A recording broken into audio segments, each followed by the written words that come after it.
네, 오늘 본문의 말씀을 함께 나누도록 하겠습니다. 오늘은 7장의 내용인데요. 7장의 내용에 상당히 많은 부분을 여러분이 잘 아실 거라고 생각합니다. 그래서 여리고 점령 이후에 있어지는 이 아이성 전투에 대한 이야기가 오늘 언급되어 있습니다. 아이성 전투의 기억은 이스라엘 백성들에게는 처참한 패배의 기억입니다. 거기에는 반드시 원인이 있었기 때문에 그 원인을 잘 살펴보고 또 그것을 점검하는 것이 7장의 가장 주된 목적이라고 생각합니다. 또 6장과 7장에 대비되는 한 인물이 나옵니다. 6장 25절인가요? 라합에 대한 이야기가 나오죠. 그러나 7장에는 유다 지파의 아간이라는 사람이 나옵니다. 그러니까 이 한 인물이 대비가 되고 있어요. 여리고성의 라합이라는 한 여인, 기생이라고 표현되고 창녀라고도 표현되어 있습니다.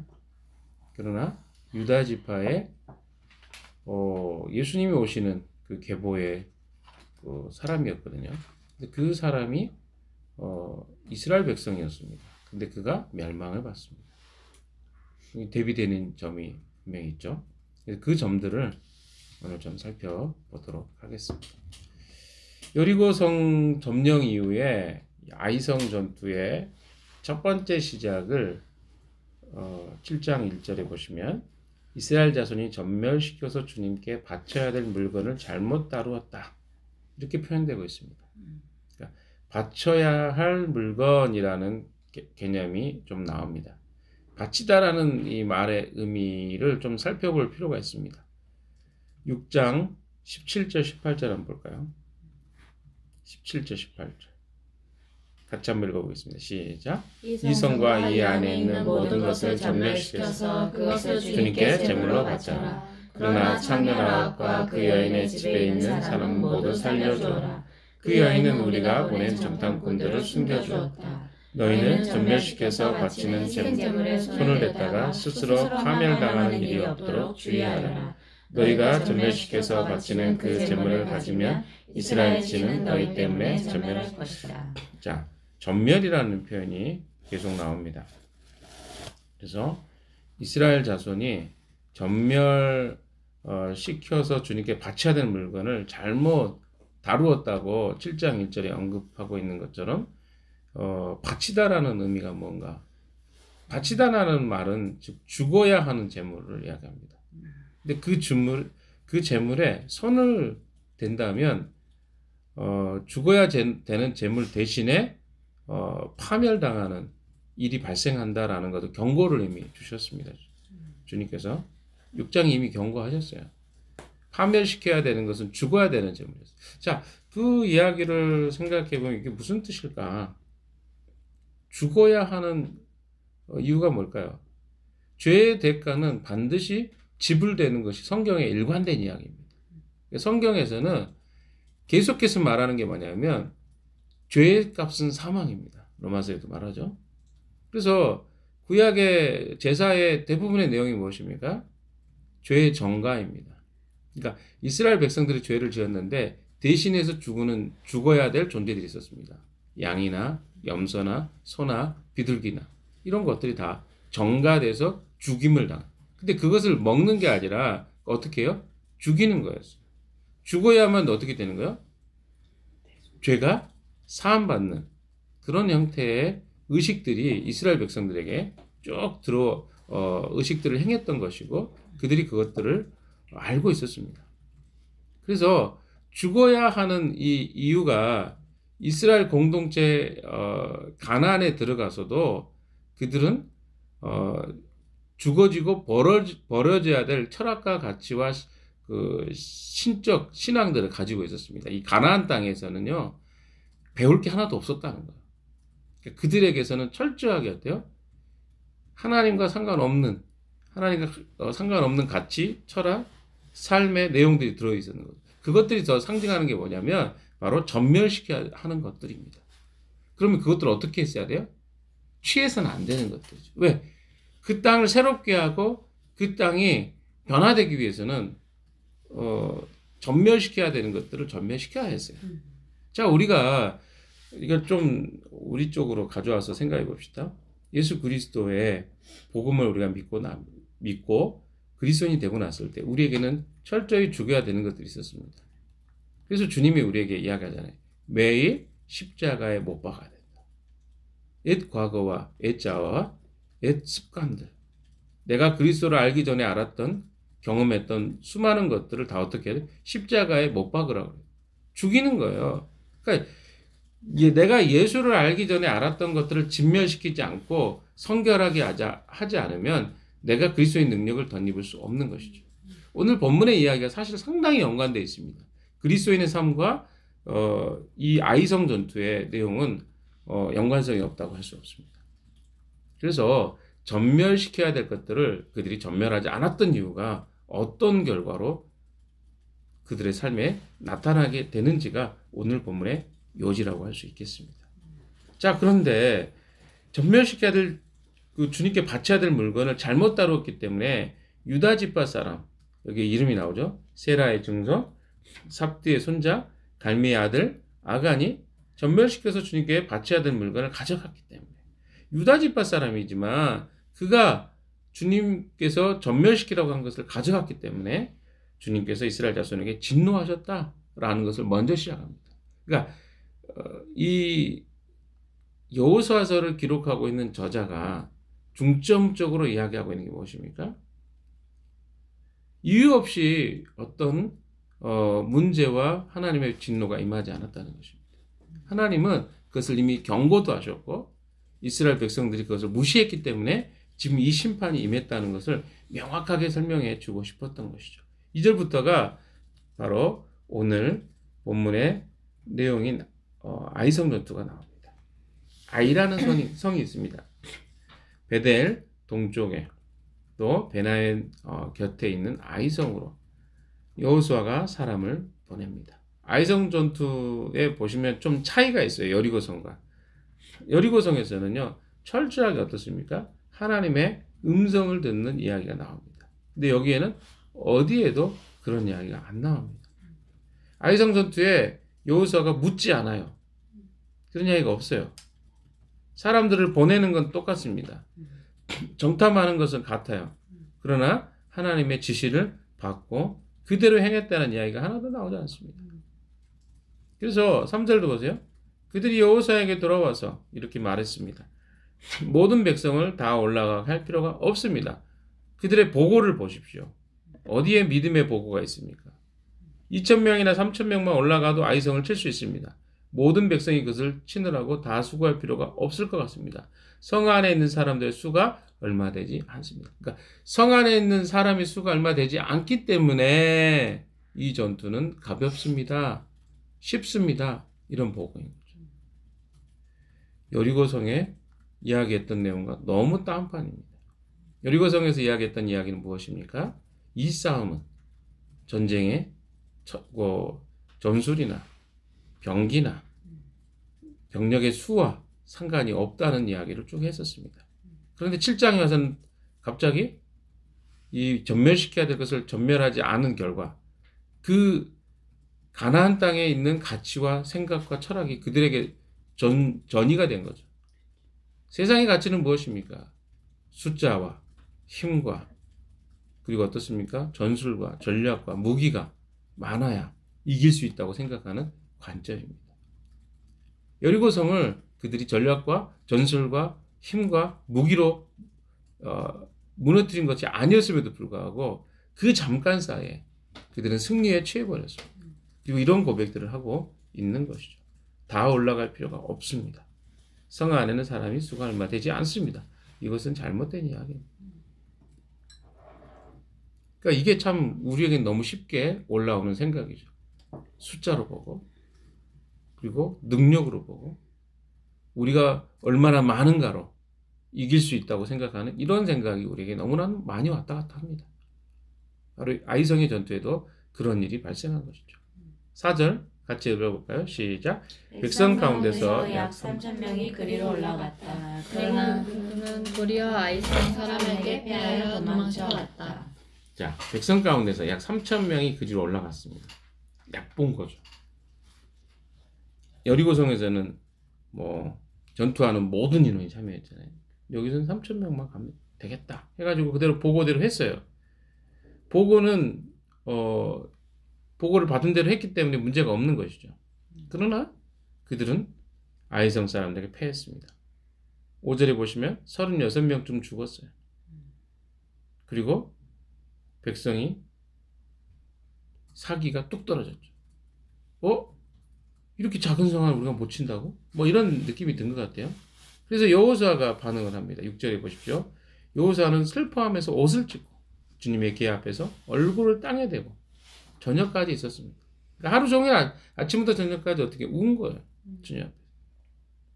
그리고 어떻습니까? 이스라엘 백성들도 슬픔에 대해서 머리에 먼지를 뒤집었었어요. 여호수아가 하나님께 이야기하죠. 하나님, 우리 백성을 요단강 서쪽에서 잘 건너게 하시고는 왜 우리를 아모리 사람의 손에 넘겨 멸망시키려 하십니까? 차라리 우리가 요단강 동쪽에서 그대로 살았더라면 좋았을 뻔했습니다. 이거 비슷하죠? 광야에 살았을 때 이게 지금 전이가 된 거예요. 어떤 전이가 된 겁니까? 원망이죠. 그러니까 아이성에 전멸시켜야 될 전멸시켜야 될 것을 주님께 다 전멸시키지 않고 그들이 아이성 전투를 참여했을 때 옛날로 돌아가 버린 거죠. 옛날에 힘을 의지하고 또 어때요? 광야에서 이스라엘 백성들이 늘 이야기했던 대로 차라리 요단강 동쪽에 살았으면 좋았을 뻔했습니다. 여호수아까지 그런 고백을 하고 있는 거죠. 주님, 이스라엘이 원수 앞에서 패하여 되돌아왔으니 이제 무슨 말을 할 수 있겠습니까? 9절 같이 읽읍시다. 시작. 가나안 사람과 그 땅에 사는 모든 주민이 이 소식을 듣고 우리를 에워싸고 이 땅에서 우리의 이름을 없애버릴 터인데 주님께서는 주님의 위대한 명성을 어떻게 지키시겠습니까? 그래서 여호수아가 주님 앞에 이 문제를 가지고 나아가서 주님께 끊임없이 이야기합니다. 그들의 두려움을 이야기합니다. 가나안 사람들과 그 땅의 모든 사람들이 이 소식을 듣고 우리를 에워싸고 이 땅에서 없애버리려고 할 텐데 그게 두려운 거예요. 왜냐하면 이 소문이 나면 사람들이 이스라엘 백성들을 쉽게 생각할 거라는 거죠. 주님께서는 그 주님의 위대한 명성을 어떻게 지키시겠습니까? 주님의 이름을 걸고 이 질문을 합니다. 그때 주님께서 여호수아에게 말씀하십니다. 일어나거라. 어찌하여 이렇게 엎드려 있느냐. 그리고 정말 성실하게 또 신실하게 그 잘못들을 하나하나 설명해 주십니다. 11절, 12절, 13절. 한번 11절, 12절, 13절 같이 읽겠습니다. 시작.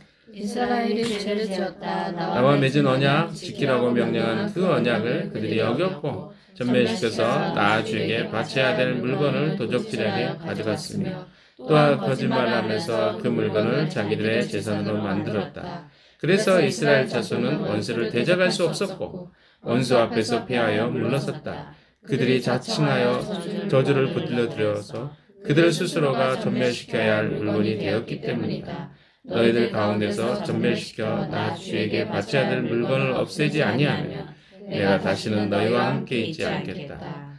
일어나 백성을 성결하게 하여라. 너는 그들에게 말하여라. 너희는 스스로 성결하게 하여 내일을 맞이할 준비를 하여라. 주 이스라엘의 하나님께서 이렇게 말씀하신다. 이스라엘아, 너희 가운데 전멸시켜서 주님께 바쳐야 될 물건이 있다. 그것을 너희 가운데서 제거하기 전에는 너희의 원수를 저희가 대적할 수 없다.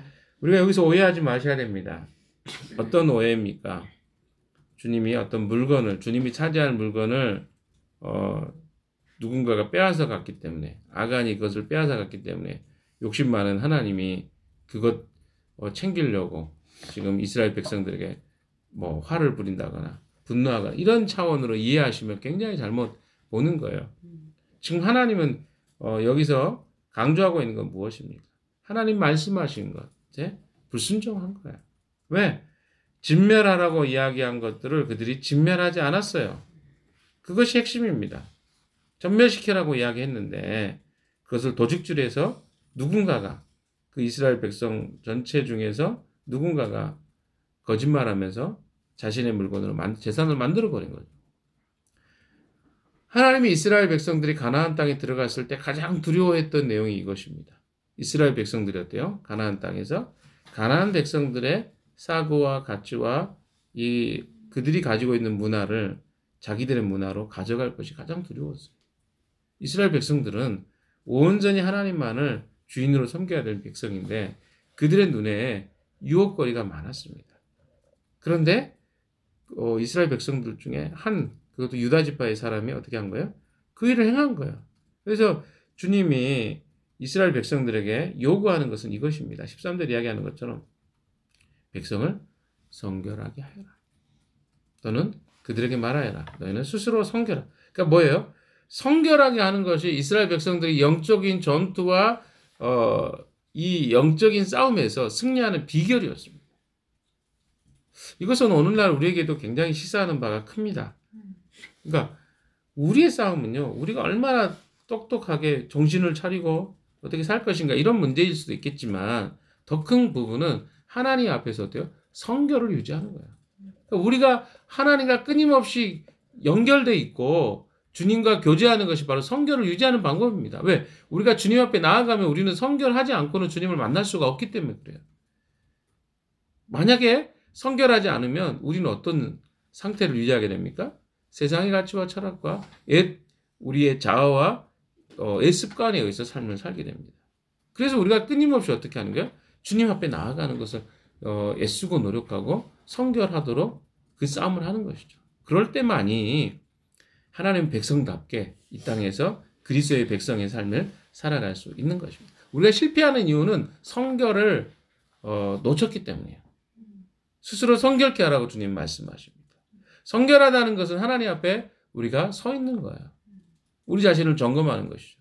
그리고 정결하지 않은 것들을 다시 어때요? 주님 앞에 고백하고 돌이키고 회개하고 관계를 개선하는 것입니다. 이것이 바로 주님이 이스라엘 백성들에게 요구하는 것이죠. 그래서 14절부터가 바로 진멸시켜야 될 물건을 가로챈 사람이 누군가, 어떤 방식으로 그 사람을 찾아낼 것인가 하는 이야기입니다. 주사위를 던지죠. 주사위로 뽑은 지파가 지파별로 나오게 합니다. 하나님 앞에. 그리고 또 그 가문별로, 집안별로 나오게 하죠. 결국 주님께서 주사위로 뽑으신 그 집안이 장정별로, 이제 한 개인별로 나오게 하죠. 그 중에서 어떻게 해요? 아간이 나오게 됩니다. 그래서 그 이야기가 15절, 16절, 17절 쭉 됩니다. 그리고 18절의 이야기가 1절의 이야기를 반복해서 얘기합니다. 삽디의 집안의 장정들을 차례대로 나오게 하였더니 유다 지파에서 세라의 증손이요 삽디의 손자요 갈미의 아들인 아간이 뽑혔습니다. 예수님이 나오는 유다 지파의 사람이 뽑혔어요. 슬픈 일이죠. 유다 지파는 어떻게 보면 메시아의 대신 구원자 대신 예수 그리스도가 나오는 집안이거든요. 근데 그 집안에서 그가 멸망을 당합니다. 그 멸망당한 이유가 뭡니까? 아니, 멸망당해야 될 사람은 구원을 받고 멸망당할 수 없고 하나님의 구원의 백성이 되어야 될 유다 지파의 아간은 멸망을 당하는 이 슬픈 사실 한 가지입니다. 그의 성결케 하지 않았던 그의 잘못이었습니다. 그래서 19절에 보시면 여호사가 아간에게 말합니다. 나의 아들아, 주 이스라엘의 하나님의 영광을 돌리고 그에게 사실대로 고백해라. 내가 무엇을 하였는지 숨기지 말고 나에게 말해라. 아간이 여호사에게 이야기하죠. 이스라엘 하나님께 죄를 지었습니다. 제가 저지른 일을 말씀드리겠습니다. 하면서 21절 시작. 제가 전리품 가운데 신안에서 만든 아름다운 외투 한 벌과 은 200세겔과 50세겔이 나가는 금덩이 하나를 보고 탐이 나서 가져갔습니다. 보십시오. 그 물건들을 저의 장막 안 땅속에 감추어 두었는데 은은 맨 밑에 두었습니다. 자, 그가 신안에서 만든 아름다운 외투 한 벌, 200세겔과 50세겔이 나가는 금덩이 하나, 이 탐나서 이걸 가져간 거죠. 그리고 어때요? 감추어뒀다. 그러니까 어때요? 이 사람은 그걸 써보지도 못하고 탐욕 때문에 자신도 죽고 이스라엘도 패배케 하는 그런 어마무시한 죄를 범한 것이죠. 이것이 우리 안에 있는 죄성입니다. 여러분 그가 어떻게 됐는지 아십니까? 24절 25절 봅시다. 시작. 요사는 세라의 아들 아간과 그 은과 외투와 금덩어리와 그 아들들과 딸들과 소들과 나귀들과 양들과 장막과 그에게 딸린 모든 것을 이끌고 악을 골짜기로 갔으며 온 이스라엘 백성도 그와 함께 갔다. 25절 여호수아가 요사는 말하였다. 너는 어찌하여 우리를 괴롭게 하느냐? 오늘 오늘 주님께서 너를 괴롭게 하실 것이다. 그러자 온 이스라엘 백성이 그를 돌로 쳐서 죽이고 남은 가족과 재산도 모두 돌로 치고 불살랐다. 여기 중요한 남은 가족과 재산도 여러분 남은 가족과 재산을 왜 그렇게 했을까요? 전이된 거야. 같다는 거죠. 아간과 같은 죄. 가족 공동체거든요. 그 이스라엘 공동체는 민족 공동체 겸 가족 공동체니까 가족은 같은 생각과 가치를 갖는 거죠. 이 아간의 생각만이 아니었다는 것입니다. 이게 굉장히 무서운 이야기죠. 사랑하는 여러분, 오늘 말씀을 마무리하면서 이 사건이 우리에게 주는 메시지가 무엇일까요? 도적질에서 하나님의 물건을 훔쳤기 때문에 그럴까요? 아니에요. 이건 영적인 죄였습니다. 영적인 차원으로 바라봐야 돼요. 그러니까 구별된 사람들이 행해서는 안 되는 행위를 그가 행한 것입니다. 이스라엘 백성들은 행해서는 안 되는 하나님의 그 구별된 존재로 우리가 하나님이 부르셨거든요. 근데 그런 부르심대로 그가 살지 않았기 때문입니다. 헌신된 존재로서의 삶을 살지 않았던 거죠. 너무나 가볍게, 쉽게 넘어가 버릴 수 있는 죄에 우리는 하나님의 부르심을 놓쳐버릴 수 있습니다. 나의 삶 전체가 주님은 구별된 존재라고 말씀하십니다. 이런 관점으로 우리 자신을 바라보지 않으면 우리 안에 있는 끊임없는 실패와 좌절을 설명할 길이 없습니다. 우리는 그리스도인으로 부름받았습니다. 영적인 구별된 존재로 부름받은 거죠. 근데 왜 우리가 자꾸 실패하고 좌절하고 왜 세상 속에서 덜덜덜 떨까요? 그 이유는 간단합니다. 우리가 하나님 백성답게 구별된 자로서의 삶을 살지 않고 있기 때문에 그렇습니다. 우리를 성결하지 않게 한 것이죠.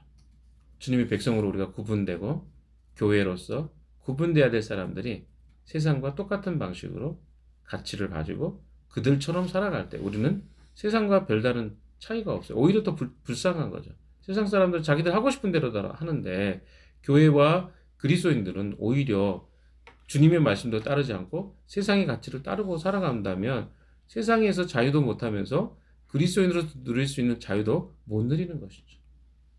이런 사람이 얼마나 많은지 모르겠습니다.